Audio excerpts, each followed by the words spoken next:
Chapitre 9. Le lendemain matin fut clair, dégagé et ensoleillé. Je me suis réveillé avec un gant de tramino dans la bouche. J'ai bu 2 tasses de café et j'ai parcouru les journaux du matin. Aucun d'entre eux ne parlait de M. Arthur Gwyn Geiger. J'étais en train de secouer les plis de mon costume mouillé lorsque le téléphone sonna.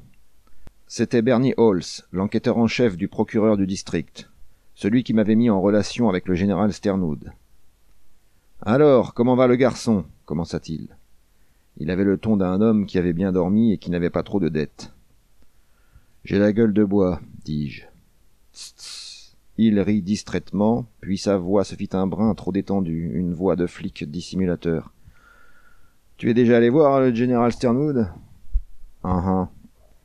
Tu as fait quelque chose pour lui ?»« Trop de pluie, répondis-je, si l'on pouvait appeler ça une réponse. On dirait que c'est une famille à qui il arrive des choses. Une grosse buick appartenant à l'un d'entre eux est en train de se faire laver par les vagues, près de la jetée de pêche, à Lido. J'ai serré le téléphone tellement fort que j'aurais pu le briser, et j'ai retenu mon souffle. « Ouais, dit Halls, guilleret, une belle berline buick toute neuve, complètement ravagée par le sable et l'eau de mer. Ah, j'ai failli oublier. Il y a un gars à l'intérieur. » J'ai laissé mon souffle s'échapper si lentement qu'il est resté pendu à mes lèvres. « Reagan » demandai-je. « Hein? Qui? Ah, tu parles de l'ex-bootlegger, celui que la fille aînée s'est dégotée et puis qu'elle a épousé. Je l'ai jamais vu. Qu'est-ce qu'il ferait là-dedans? »« Arrête ton char. Qu'est-ce que n'importe qui ferait là-dedans? »« J'en sais rien, mon ami. Je vais y faire un saut. Tu veux venir avec? »« Oui. »« Magne-toi, dit-il. Je serai dans mon clapier. » Moins d'1 heure plus tard, rasé, habillé et légèrement sustenté, j'étais au palais de justice. J'ai pris l'ascenseur jusqu'au 6e et je me suis dirigé vers les petits bureaux dévolus aux gars du procureur du district. Celui d'Halls n'était pas plus grand que les autres, mais il l'avait pour lui tout seul. Sur son bureau, rien d'autre qu'un buvard, un jeu de stylo bon marché, son chapeau et l'un de ses pieds.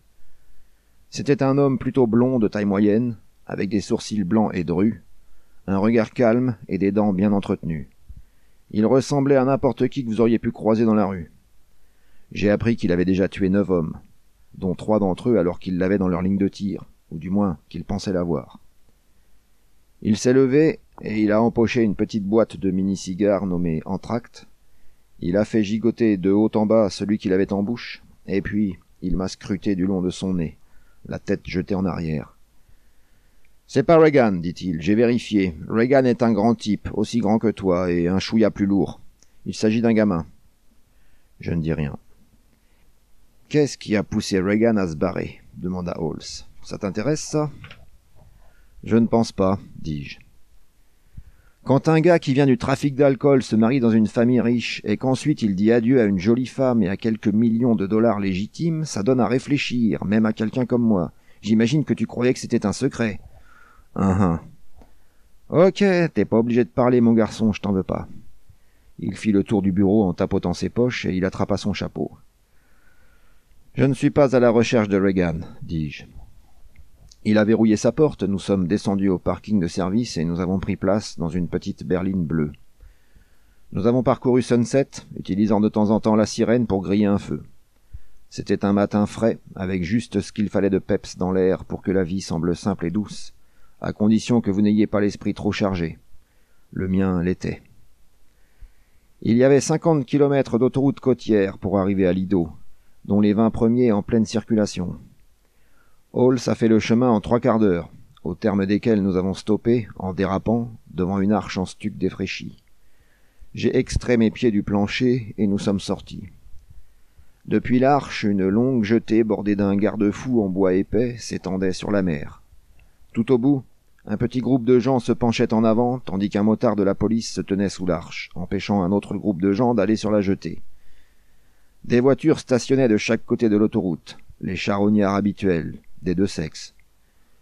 Halls a montré sa plaque au motard et nous avons avancé sur la jetée, dans une lourde odeur de poisson qu'une nuit de forte pluie n'avait même pas atténuée. « Elle est là, sur la barge à moteur, » dit Halls, en pointant de l'un de ses mini-cigares. Une barge noire et basse, avec une cabine comme celle d'un remorqueur, s'appuyait contre les piliers au bout de la jetée. Quelque chose sur son pont brillait dans le soleil matinal, avec autour d'elle encore les chaînes de la grue, une grande voiture noire et chrome. Le bras de la grue avait été ramené en arrière et abaissé au niveau du pont. Des hommes se tenaient autour de la voiture. Sur des marches glissantes, nous sommes descendus jusqu'au pont. Holtz dit bonjour à un officier en kaki vert ainsi qu'à un homme en civil. Les 3 hommes formant l'équipage de la barge, appuyés contre l'avant de la cabine, chiquaient du tabac. L'un d'eux essuyait ses cheveux mouillés avec une serviette sale.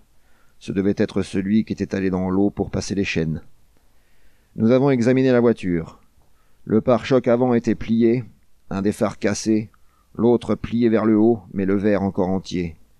Une grosse bosse sur la calandre, et sur toute la voiture, la peinture et le nickel étaient éraflés. Sellerie noire et trempée. Aucun des pneus ne semblait endommagé.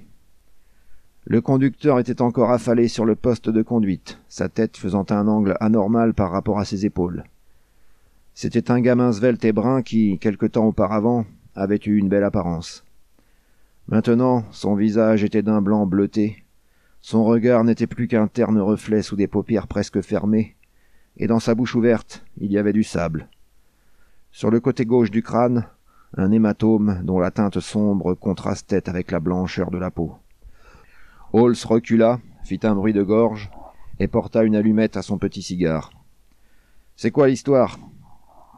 L'homme en uniforme désigna les badauds, là-bas, sur la jetée. L'un d'entre eux passait le doigt là où les grosses planches avaient été défoncées sur une grande largeur.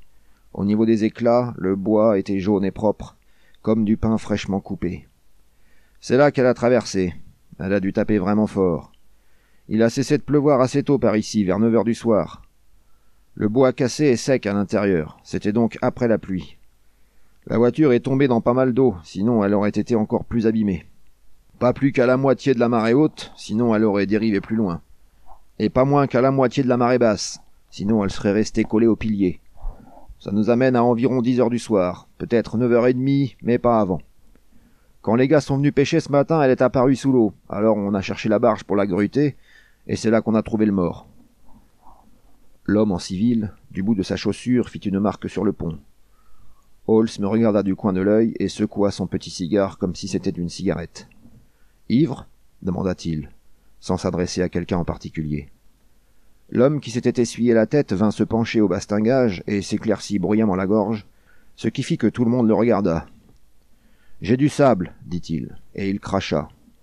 Pas autant que notre ami, mais quand même. » L'homme à l'uniforme dit « Il était peut-être ivre, à frimer tout seul sous la pluie. Les gens qui ont bu peuvent faire n'importe quoi. »« Ivre, mon œil, dit l'homme en civil.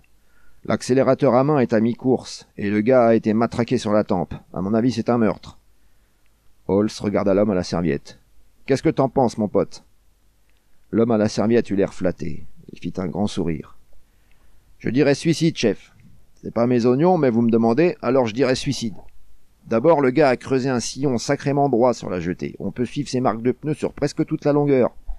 Ça veut dire que c'est après la pluie, comme a dit le shérif. Ensuite, il tape fort la rambarde, et proprement. Sinon, il n'aurait pas traversé, et il aurait atterri sur le côté. Ou même plutôt, il aurait fait des tonneaux. Donc il roulait à fond la caisse, et il a tapé la rambarde bien en face. C'est plus qu'à mi-course de l'accélérateur. Il a pu faire ça quand sa main est tombée, et il a pu se blesser à la tête en tombant aussi. Holtz dit « Tu as l'œil, mon pote. Vous l'avez fouillé ?» demanda-t-il à l'officier. L'officier me regarda, puis il regarda l'équipage du côté de la cabine.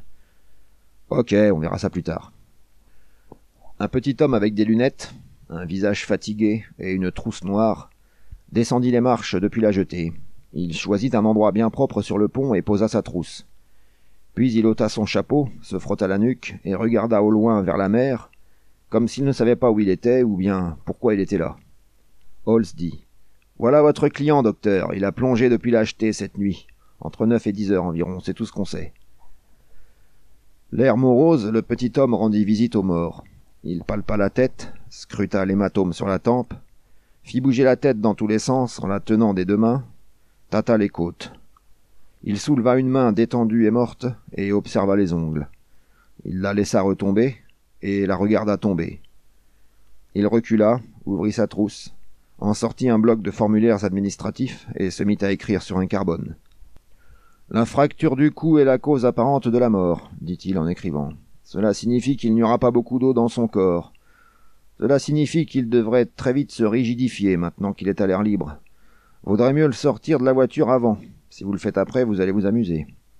Holmes acquiesça. Mort depuis quand, Toubib? Je ne saurais le dire. Holmes le toisa, puis retira le petit cigare de sa bouche, qu'il toisa aussi. Ravi d'avoir fait votre connaissance, docteur. Un homme du coroner qui ne trouve pas en moins de 5 minutes, ça me dépasse.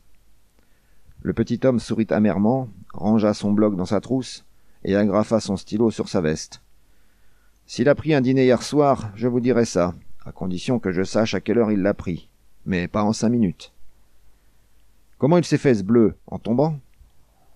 Le petit homme regarda encore l'hématome. Je ne pense pas. Il a été frappé par quelque chose de recouvert, et il avait déjà saigné en sous-cutané pendant qu'il vivait encore.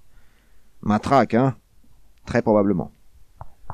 Le petit homme de la médecine légale hocha la tête, ramassa sa trousse sur le pont et remonta les marches jusqu'à la jetée. Une ambulance faisait marche arrière pour se positionner derrière l'arche en stuc. Holmes me regarda et dit « Allons-y. Ça valait à peine le déplacement, hein ?» Nous sommes retournés sur nos pas le long de la jetée et nous sommes remontés dans la berline d'Holmes. Il s'est démené pour la remettre sur l'autoroute et il a roulé en direction de la ville, sur une chaussée à 3 voies lavée par la pluie, le long de petites collines de sable jaune pâle, avec des terrasses de mousse rose. Du côté de la mer, quelques mouettes tournoyaient et piquaient vers quelque chose dans les vagues, et au loin, un yacht blanc était comme suspendu dans le ciel. Holmes leva le menton vers moi et dit « Tu le connais ?»« Bien sûr, le chauffeur des Sternwood.